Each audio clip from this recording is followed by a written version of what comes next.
Bom dia, meus irmãos. Bom dia. Ontem eu falei sobre o meu testemunho, mas faltou contar um pedacinho. Os irmãos estão lembrados que eu contei a respeito do meu problema de coração e que eu não vinha falecer por ele, nem por outra coisa, que eu estou vivo ainda, né? E tomava 24 comprimidos por dia para poder sobreviver. E nesse período todo eu vim a me casar e depois, com a graça de Deus, vim ter a minha Ruth Cristina. E nesse ínterim, a empresa que fazia o meu comprimido principal parou de fabricar, porque ela disse que os pacientes morriam logo e tinha tão pouco que não compensava o laboratório fazer o remédio só para meia dúzia. Morresse logo, né? E eu tinha comprado todos os remédios que tinha em São Paulo, Minas Gerais, que tinha, onde eu sabia, e estava acabando. E o meu irmão disse assim: olha, só tem na Argentina, e é também o resto. Ele falou assim: eu tenho umas horas de voo, dá para usar as milhas, vamos até Buenos Aires e lá a gente compra o que achar. Tá bom, então fomos para Buenos Aires e fomos tudo cantar a farmácia lá e compramos umas 30 caixas do Mexitil 200, que era o comprimido que eu tomava, principal. Eu tomava 160 miligramas de propanolol, os irmãos sabem que é remédio para pressão, 160 por dia,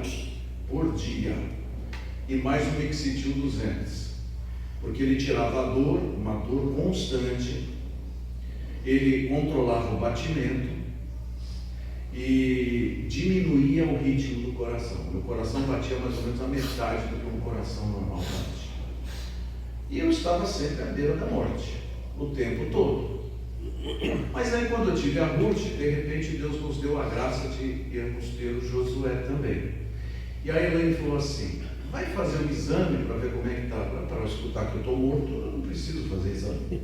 Não, mas mesmo assim vai. Lá fui eu. E chegando lá no médico, fazendo uma ressonância, contraste, aquela coisa toda, e eu deitado lá, e o médico com um microfone de ultrassom aqui, falou assim: vai contando a história aí do seu coração.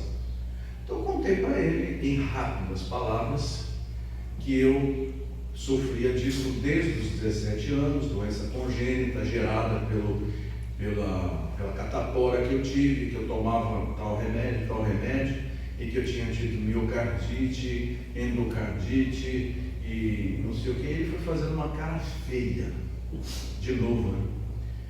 Eu falei: o que foi, doutor? Ele falou: olha, eu não estou duvidando do senhor, não, mas estamos falando de corações bem diferentes, porque o que eu estou vendo aqui é um coração de um rapaz de 18 anos que nunca teve problema. Amém. Como explicar isso, meus irmãos? O meu coração foi curado, porque conforme eu comprei os remédios da Argentina, foi acabando.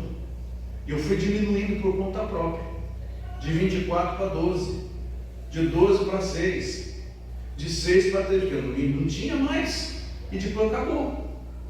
E eu não morri. E aí, quando fui fazer o exame, descobri que o meu coração foi curado pelo poder de Deus. Amém. Hoje eu não tomo nenhum remédio. Acredito, irmãos? Não tomo nenhum comprimido. A minha pressão é 12 por 8, sem remédio. Então eu só posso atribuir isso, e disse isso ao médico que me examinava, que Deus operou o meu coração, porque a caixa torácica era toda defeituosa, e não tem mais defeito nenhum. É Deus que, quando coloca a sua mão por um propósito, Ele realiza. Amém. Então hoje, meus irmãos, do coração eu não morro, tá? Bom, batendo direitinho, mão de Deus.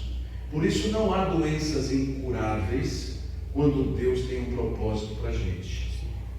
E como diziam os antigos missionários, somos imortais enquanto não cumprirmos o propósito de Deus na nossa vida. Amém. Se Deus tem um propósito para a nossa vida, a gente pode cair até de um avião, a gente sobrevive.